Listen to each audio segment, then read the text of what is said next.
जास्त मेहनत न घेता पटकन तयार होणारा चमचमीत छोले पुलाव आज आपण बनवणार आहोत। त्यासाठी सुरुवातीला एका बाउलमध्ये 1 वाटी बासमती तांदूळ घ्यायचे। आता यामध्ये पाणी घालायचे आणि तांदूळ आपल्याला स्वच्छ पाण्याने धुवून घ्यायचे। आता इथे बघा तांदूळ मी धुवून घेतलाय। यामध्ये पाणी घालायचे आणि 5 ते 10 मिनिटं तांदूळ भिजवत ठेवायचे। तांदूळ भिजतय तोपर्यंत आपण पुलाव बनवणार आहोत। पुलाव बनवण्यासाठी कुकरमध्ये 2 मोठे चमचे तेल गरम करायला ठेवले।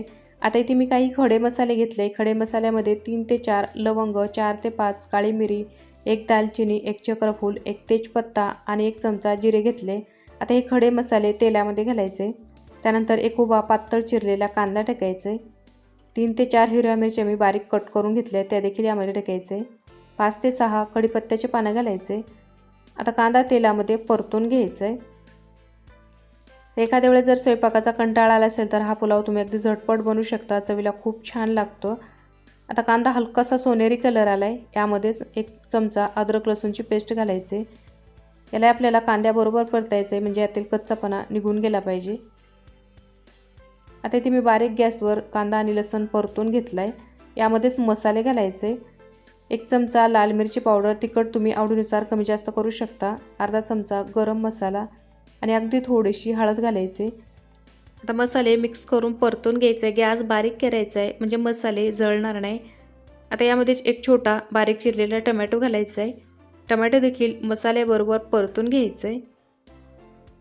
आता इथे मी टोमॅटो 1 मिनिट परतून घेतलाय। टोमॅटो छान मऊ झालाय। यामध्येच 1 वाटी छोले घालायचे। छोले मी रात्रभर पाण्यात भिजवत ठेवले होते। त्यानंतर बासमती तांदूळ घालायचे। तांदळातील पूर्ण पाणी मी काढून घेतले। आता चवीनुसार मीठ घालायचे। तांदूळ मसाल्याबरोबर मिक्स करून परतून घ्यायचे। तर या अगोदर मी भाताच्या बऱ्याच रेसिपी तुमच्यासोबत शेअर केले। आता इथे तांदूळ मी मसाल्याबरोबर मिक्स करून 2 ते 3 मिनिटं परतून घेतले। यामध्ये आता पाणी घालायचे। तर 1 वाटी तांदळासाठी आपण 2 वाटी पाणी घालणार आहोत। हा जर पुलाव तुम्ही कढईमध्ये बनवत असाल तर पाणी थोडंसं जास्त घालायचं। त्यानंतर बारीक चिरलेली कोथिंबीर टाकायचे आणि 1 हिरवी मिरची मी उभी चिरून घातले। आता पाणी टाकल्याच्या नंतर चांगलं हलवून घ्यायचे। आता इथे पुलाव मी चांगला बुडापासून व्यवस्थित मिक्स करून घेतले। कुकरचं झाकण लावायचं आणि कुकरच्या आपल्याला 2 शिट्ट्या करायचे। इथे मी कुकरच्या 2 शिट्ट्या करून घेतले। कुकर थंड झाले। आता झाकण उघडायचे। तर हलक्या हाताने पुलाव आपल्याला मिक्स करून घ्यायचे। तर बघू शकता आपले तांदूळ छान शिजले।